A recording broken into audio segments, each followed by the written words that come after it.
बीएमसीच्या नायर हॉस्पिटलच्या डीनचा मुजोरपणा आता पुन्हा एकदा समोर आलाय।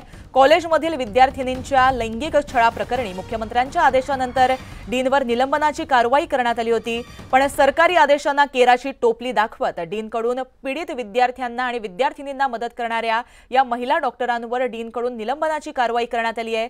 तर इतर 2 डॉक्टरांचीही बदली केली गेली आहे। आपल्या बदलीचे आदेश मानत नाही असं म्हणत डीनकडून कारवाई करण्यात आल्याचा आरोप हा मोठ्या प्रमाणात होतोय।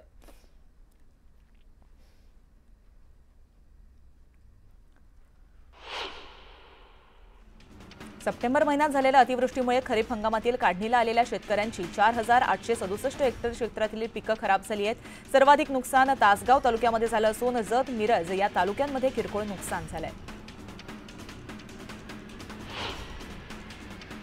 नवरात्रीच्या काळामध्ये 3 दिवस मध्यरात्री उशिरापर्यंत गरबा खेळता येणार आहे, म्हणजेच 3 दिवस मध्यरात्रीपर्यंत मोठ्या आवाजामध्ये लाऊडस्पीकर लावण्यात राज्य सरकारकडून परवानगी देण्यात आली आहे।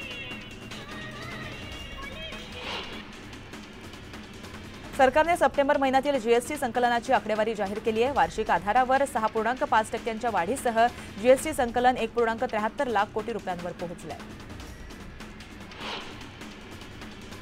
रेल्वेत बंपर भरती केली जाणार असून तब्बल 14,298 पदं भरण्यात येणार आहेत। त्यासाठी आजपासून अर्ज करता येणार आहेत। या नोकरीसाठी 90,000हून अधिक पगार मिळणार आहे।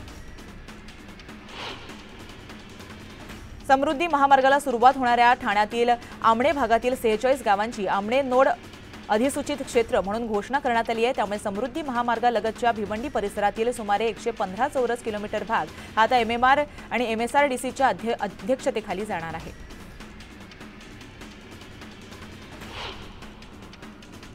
मुंबईतील विविध रस्त्यांच्या काँक्रिटीकरणाची कामं प्रगतीपथावर आहेत। त्यामुळे काँक्रीटच्या रस्त्यांच्या दर्जा काटेकोरपणे तपासला जाणार असल्याच्या सूचना आयुक्तांनी आयआयटीला दिल्या आहेत।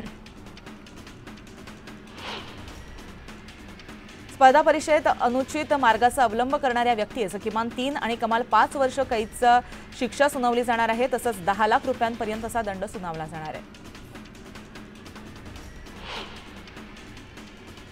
इतर काही महत्त्वाच्या बातमी आपल्याला पाहायच्या आहेत, पण आता वेळ झाली एका छोट्याशा विश्रांतीची।